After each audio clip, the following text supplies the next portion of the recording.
Oke teman-teman, assalamualaikum warahmatullahi wabarakatuh. Di video kali ini saya akan membawakan cerita pendakian dari Dewi, salah satu mahasiswi asal Surabaya yang pada tahun 2017 yang lalu melakukan pendakian ke Gunung Cikuray bersama 3 rekannya, yaitu Bari, Rudi, dan William atau biasa disapa Willy. Jadi Dewi sama teman-temannya ini mendaki via jalur Cilawu atau jalur pemancar. Dan alasan mereka memilih Gunung Cikuray karena memang pada saat itu mereka sedang PKL atau praktek kerja lapangan di salah satu desa di daerah Garut. Dan Gunung Cikuray ini emang gunung yang paling dekat lah dari tempat mereka gitu. Dewi sama teman-temannya ini memang sebelumnya sudah sering mendaki di gunung-gunung di daerah Jawa, terutama Jawa Timur ya. Bisa dibilang mereka ini cukup aktif lah, sampai akhirnya mereka harus PKL dan fokus sama tugas-tugas mereka di lapangan gitu. Bulan Oktober 2017, Dewi dan teman-temannya ini mendapat waktu senggang yang akhirnya mereka memanfaatkan untuk mengobati kerinduan mereka dengan dunia pendakian, dan mereka memutuskan untuk mendaki ke Gunung Cikuray yang justru menjadi pengalaman yang gak akan pernah mereka lupakan selama hidup gitu. Dan seperti biasa, sebelum cerita ini saya mulai, buat teman-teman yang belum subscribe silahkan subscribe dulu biar saya tetap semangat dan konsisten untuk terus membawakan cerita-cerita kiriman dari saudara-saudara kita, terutama dari dunia pendakian. Oke teman-teman, langsung saja kita mulai ceritanya.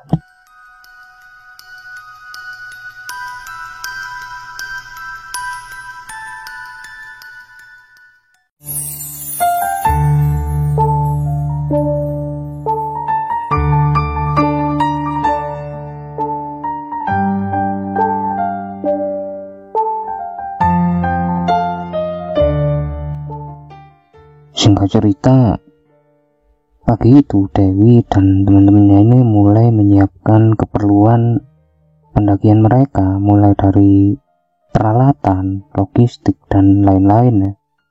Siang harinya mereka kumpul dulu di rumah Bari atau di kos-kosan Bari ini, yang kemudian mereka ngobrol dulu di situ sambil membicarakan soal pendakian mereka ya. Di situ mereka awalnya biasa aja, mereka ngobrol gitu, ngomongin pengalaman mereka soal pendakian dan lain-lain, sampai tiba-tiba Dewi yang kebetulan memang duduk di dekat jendela melihat ke arah pohon mangga yang ada di depan tempatnya Bari ini.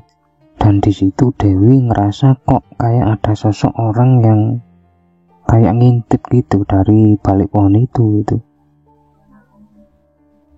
Karena penasaran ya, Dewi coba perhatikan lagi dengan seksama, dan disitulah Dewi ini benar-benar kaget karena ternyata yang dilihat Dewi ini adalah sosok laki-laki yang sepenglihatan dia ini kayak lagi ngintip sambil tersenyum gitu. Tapi mata dari sosok ini putih semua. Spontan Dewi ini karena kaget langsung tutup muka, dan saat dia ditanya gitu sama teman-temannya gitu, ada apa wi gitu, Dewi ini cuma geleng-geleng kepala aja karena gak mau ngomong gitu loh, takut ngerusak mood teman-temannya gitu.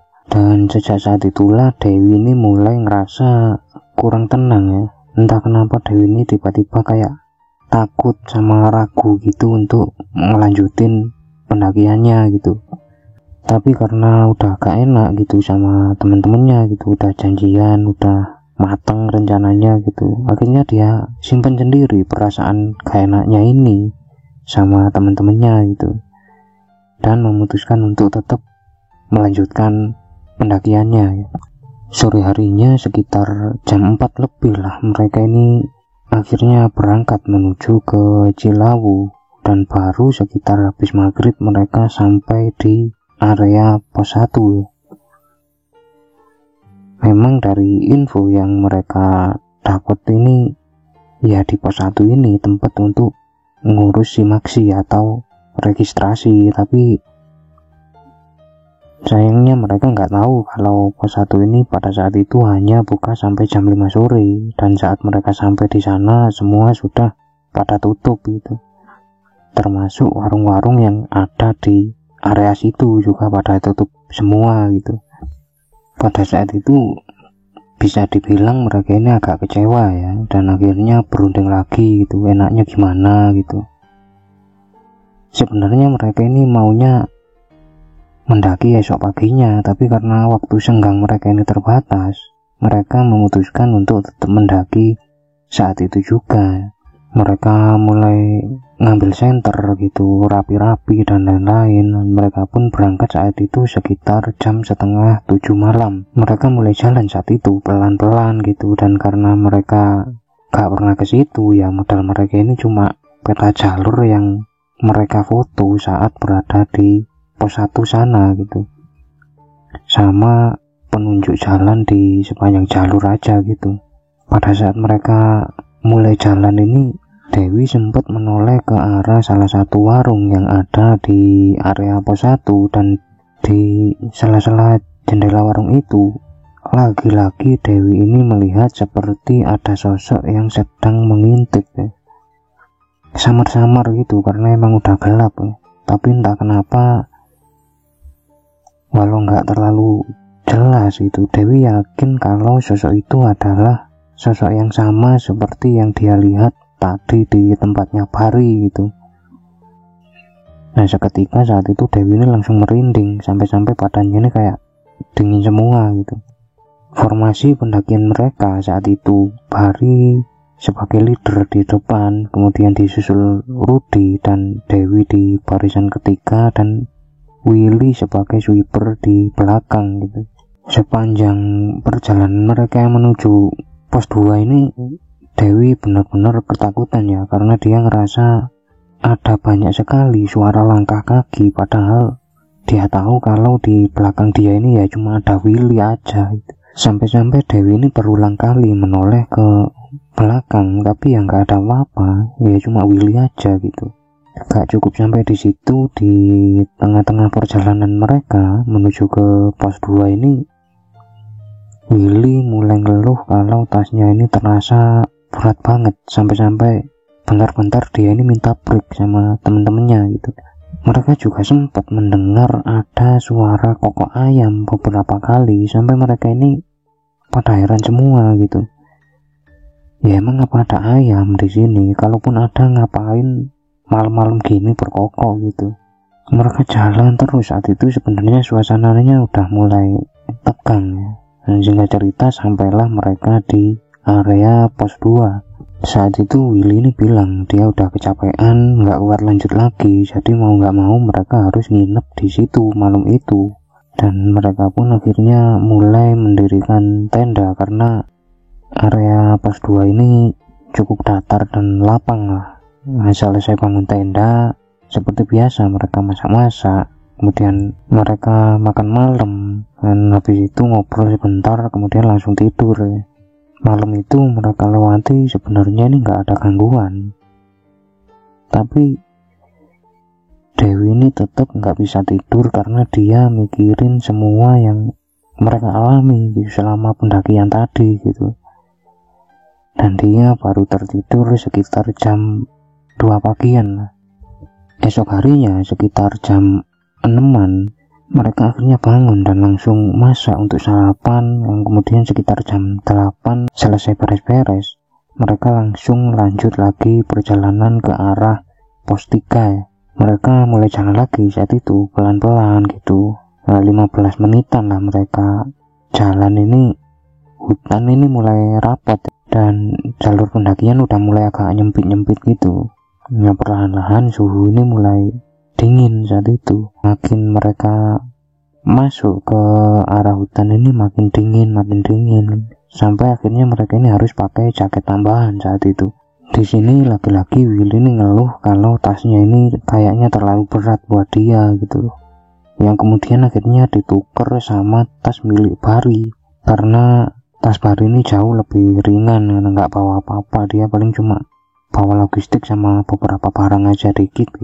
Gak terasa saat mereka jalan terus ini, ternyata suasana makin gelap karena kabut mulai turun. Dewi akhirnya tanya sama leader yang ada di depan, apa udah sesuai jalur gitu. Nah di situ Bari ini bilang, udah kok, tenang aja, karena barusan dia bilang dia melewati semacam penunjuk arah dari bambu gitu, dan dia yakin itu jalur udah bener gitu. Di situ barulah mereka ini mulai agak curiga karena yang lain ini nggak ada yang ngerasa melewati penunjuk arah, sementara jalur mereka ini di tengah-tengah hutan gitu, dan jalannya ini juga cukup sempit. Nah spontan Willy minta break dulu saat itu. Willy coba tanya ke Bari gitu untuk meyakinkan apa benar dia lihat petunjuk arah gitu loh. Tapi Bari ini tetap ngeyel dia lihat penunjuk arah gitu.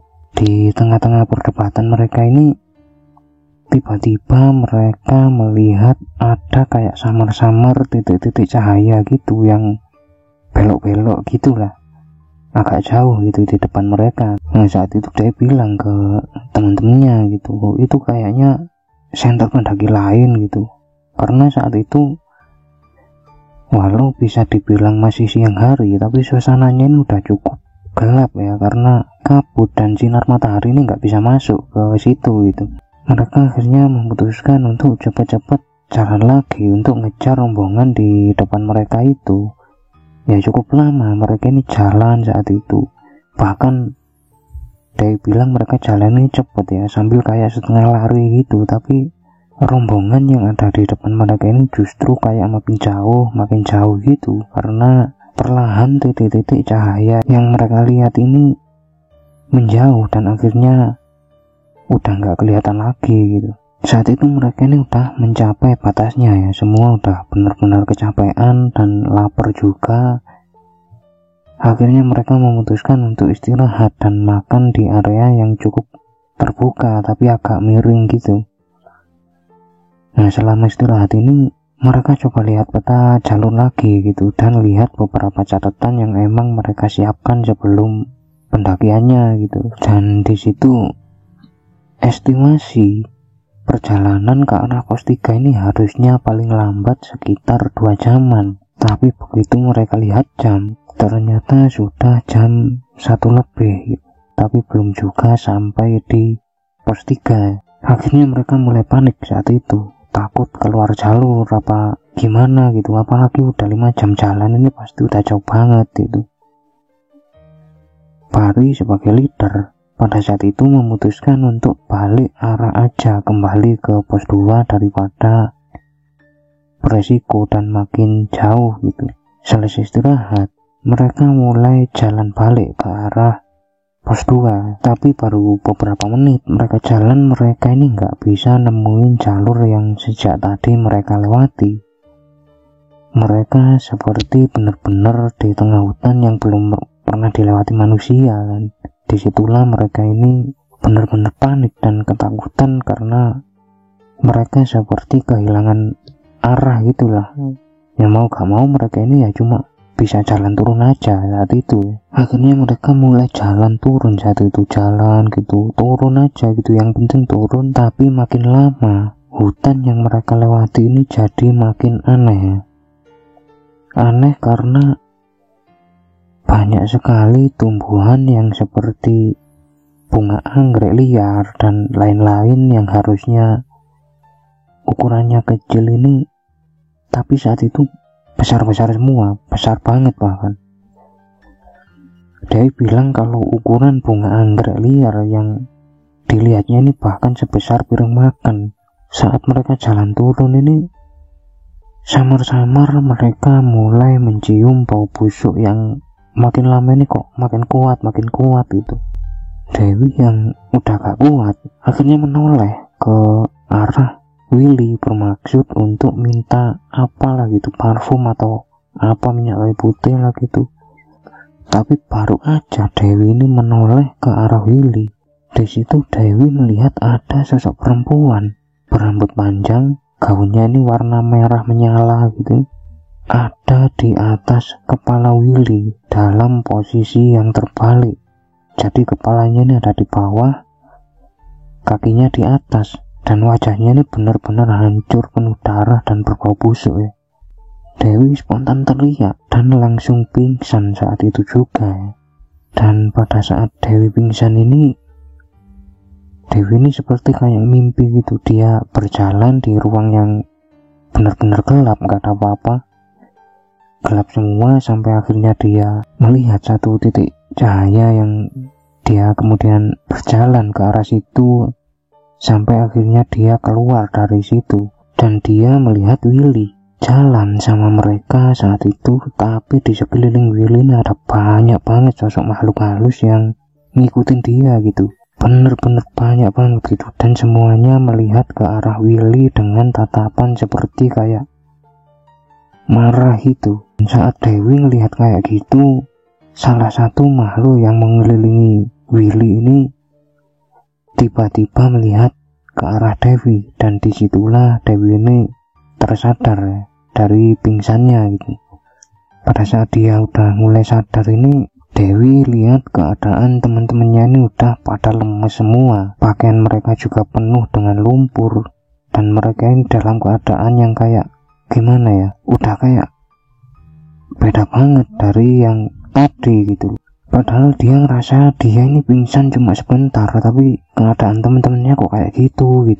Setelah agak baikan, Dewi akhirnya tanya ke teman-temannya gitu loh, ini di mana? Nah disitulah teman-temannya ini cerita kalau Dewi ini ternyata sudah 3 hari pingsan, dan selama 3 hari itu teman-temannya ini benar-benar gak bisa nyari jalan keluar gitu. Mereka ngerasa mereka cuma muter-muter aja gitu, sambil gantian bawa Dewi pakai semacam tandu darurat yang seadanya gitu. Saat itu mereka ini udah pasrah karena udah benar-benar capek dan kehabisan logistik gitu loh. Padahal menurut Dewi mereka ini bahkan bawa logistik untuk keperluan 5 hari gitu. Tapi saat itu mereka sudah kehabisan logistik, sampai akhirnya Bari bilang dia melihat dari kejauhan ada sosok bapak-bapak yang lagi nyari rumput gitu, bawa semacam karung sama sabit, berjalan turun gitu pelan-pelan gitu sambil nyari rumput. Bari coba manggil bapak-bapak ini, tapi orangnya ini terus jalan aja gitu, kayak gak denger. Akhirnya mereka memutuskan untuk mengikuti kemana arah bapak-bapak ini jalan, berharap bisa ketemu sama perkampungan atau apalah gitu. Sampai akhirnya mereka tahu-tahu ini ternyata sudah kembali di pos 2 ya.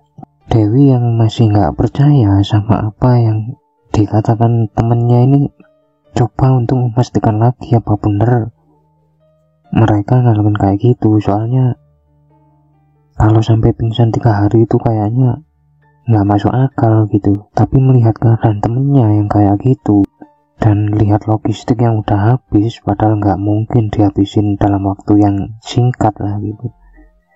Akhirnya Dewi mau nggak mau harus percaya apa yang dibilang sama temennya itu. Saat itu akhirnya mereka memutuskan untuk turun ya, dan di sepanjang jalan turun ini Dewi mulai cerita ke teman-temannya tentang mimpi yang dia alami saat dia pingsan tadi gitu. Sekaligus Dewi juga tanya ke Willy gitu, Will, kamu mending jujur ya sekarang kalau emang mau selamat sampai bawah gitu. Kamu ada niat apa ke sini, atau kamu bawa apa gitu yang aneh-aneh gitu. Di situ Willy sebenarnya sempat bingung dengan pertanyaan Dewi gitu. Dia coba mikir gitu, kayaknya dia ini nggak ada niat apa-apa gitu. Dia mikir terus sampai akhirnya Willy ingat kalau sebelum dia berangkat ke Garut untuk PKL, Willy ini sempat diberi semacam jimat untuk perlindungan ya, atau untuk jaga diri itulah, sama kakeknya di Surabaya gitu. Semacam bungkusan kotak kecil dari kertas itu yang kemudian dia selipkan di dompetnya gitu. Disinilah Willy ini minta maaf ke teman-temannya karena dia juga tahu kalau emang gak boleh bawa yang semacam itu pada waktu muncak gitu. Dan Willy ini juga benar-benar lupa kalau dia pernah dikasih itu sama kakeknya ini. Awalnya mereka mikir setelah tahu penyebabnya ini, gangguan ini bakal berhenti sampai di situ ya, dan mereka bisa gak ngalamin apa-apa lah gitu. Saat itu akhirnya Willy ini memutuskan untuk membakar jimat pemberian dari kakeknya ini dan melakukan semacam doa dan ritual minta maaf sama semua penghuni yang ada di gunung itu. Dan setelah itu mereka, singkat cerita, akhirnya bisa turun kembali ke pos 1 ya. Mereka akhirnya sampai di area pos 1 ini sekitar jam 7 malam. Dan di sana ternyata sudah ada sekelompok pendaki yang lagi bakar-bakar sambil katanya mereka ini nunggu besok buat mendaki gitu. Jadi mereka ini bakar-bakar jagung dan makanan-makanan lain gitu loh. Mereka kemudian bincang-bincang sama sekelompok pendaki ini yang kemudian mereka juga dikasih makan dan lain-lain gitu. Sampai akhirnya Dewi sama teman-temannya ini pamit sebentar untuk nyari kamar mandi atau tempat yang aman untuk ganti baju dan bersih-bersih lah gitu. Mereka kemudian masing-masing ini cari tempat sendiri-sendiri untuk bersih-bersih sama ganti pakaian gitu. Dan selesai ganti pakaian, pada saat mereka kembali ke pos 1 ini, rombongan pendaki yang mereka temui ini sudah nggak ada. Benar-benar gak ada orang sama sekali di situ. Suasana sangat sepi sekali. Bahkan bekas bakaran yang mereka pakai tadi untuk bakar-bakar jagung tadi ini sudah nggak ada gitu. Disitulah Dewi sama teman-temannya ini kayak gimana ya, kayak sampai lemes gitu mikirin apa yang mereka alami gitu. Dan yang lebih kaget lagi, pada saat Dewi ini melihat HP-nya, tanggal yang tertera di HP-nya ini adalah tanggal yang sama dengan tanggal mereka berangkat. Jadi seakan-akan mereka ini berangkat setengah 7 kemudian langsung balik lagi jam 7-nya gitu. Padahal mereka ngerasa mereka udah berhari-hari di atas gitu. Mereka juga sudah ngelewatin pos 1, pos 2. Di situ karena teman-temannya ini gak percaya, mereka lihat HP masing-masing dan ternyata benar itu adalah hari yang masih sama gitu.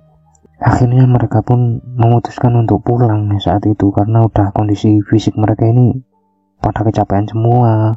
Ditambah lagi pengalaman yang mereka alami ini susah untuk diterima akal lah gitu. Sesampainya di rumah, ternyata mereka berempat ini dimimpiin lah, atau kalau kata orang Jawa ini dipeni ya, sama sosok laki-laki berambut putih yang panjang gitu, matanya putih semua sama seperti yang dilihat Dewi. Dan sosok kakek ini bilang kalau mereka memang melakukan kesalahan saat mendaki gitu. Jadi pertama mereka lupa doa, dan kedua mereka membawa sesuatu yang membuat penghuni gunung itu marah gitu.